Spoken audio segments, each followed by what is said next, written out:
Hey guys, Black25 and Archer9234 with episode 91 of Ninja Review. Today we have the Power Ranger Zero, the Golden Power Staff, aka the King Stick from Choyuki Sentai O-Rangers. So of course we have now the Gold Ranger's weapon, the Golden Power Staff.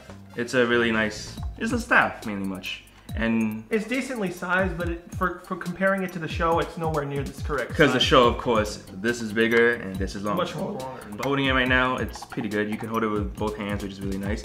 It's very simplistic. Very, very nice. The nice little chrome details on each side makes it really nice, and the ball on the top, really cool.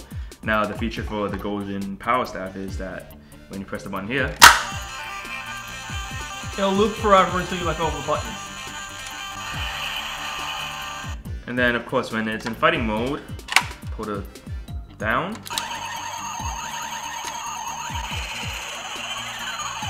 Now you can use the King Stick Ranger Golden Power Staff any way which you want, because in the show you can actually fight which way you want, staff closed, staff open.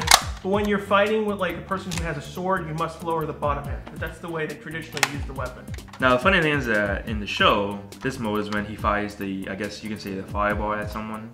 So it's pretty nicely detailed. In Power Ranger Zero, Jason uses as the Morpher, not the real Zeonizer, even though we got the Golden Zeonizer, but he used this as the Morpher, which was kind of funny. Which kind of confused people. It's like, why didn't he just get the Gold Zeonizer that we got? Yeah, and yet he used this as a Morpher, and he just raised it up in the high, so it's Gold Ranger power, and then that's it. Now, also another thing is that the symbol for the Gold Ranger or the King Ranger is actually like in Shinkenger. It's a Japanese symbol. It's really nice. The details on this thing is really nice because it actually shows all 5 of the Zeo symbols. Even in the back it shows it. Really nice little details. The decals on this is really nice, just like how Pure Midas was made. This is actually a really nice thing. The red light is, of course, you have to have a red light, but I guess now with safety issues, you wouldn't really see this red light more often, and it wouldn't be that bright compared to what we had back in the days.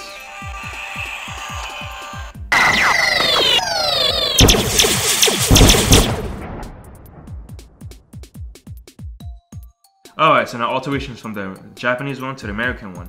The chrome on the Japanese one is much darker compared to the American one.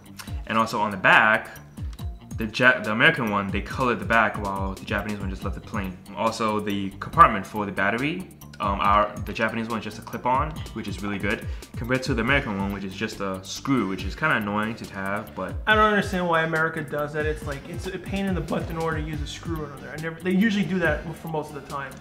There are rare occasions that we actually keep just the clip or just to press the button, and... Jungle Pride is like a perfect example. The button to activate the lights and sounds. The American one is actually a bit darker for some reason. I don't know why they darkened just the button. It was kind of odd that they would do that. Other than that, pretty much everything else is identical. The electronics, the lights, and sounds are the exact same way. The physical mode is identical, just these slightly minor changes between the two of them. I mean, it's a really good thing that we kept the chrome, the mode, and all that, but just the fact that we just changed the screw and just the button, it's a pretty decent thing. The only bad part about this is that finding mint and box one is going to be pretty expensive compared to finding a used one, but you're not guaranteed it's going to work because some people tend to break the speakers, sometimes the lights are broken. Or something else is, you know, just not right. The sound quality is the same exact thing, there's no difference. So getting one of these in Japanese or English really doesn't really matter.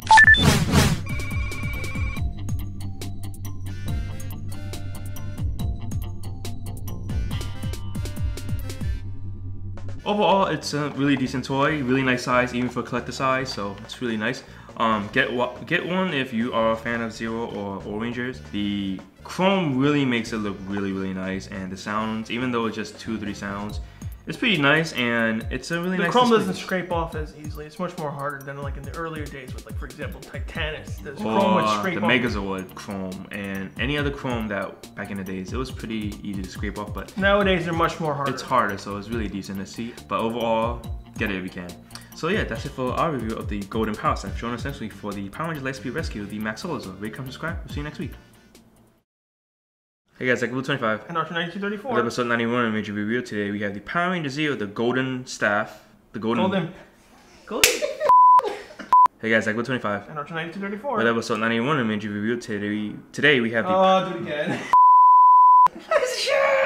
Hey guys, Blue25. And Archer 9234. With episode 91 of Major Review today, we have the Power Ranger Zero, the Golden Staff, aka the King. You did it again. Golden Power Staff. Golden Staff. Golden Power Staff.